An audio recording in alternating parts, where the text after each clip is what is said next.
Você sabia que o ronco pode ser tratado por um dentista?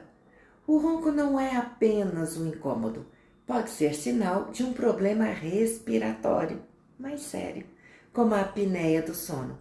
Com o uso de placas intraorais personalizadas, desenvolvidas por cirurgiões dentistas, é possível melhorar a respiração durante o sono, reduzindo ou até eliminando o ronco.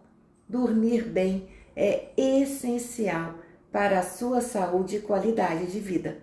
Se você sofre ou conhece alguém que ronca, esse vídeo é para você.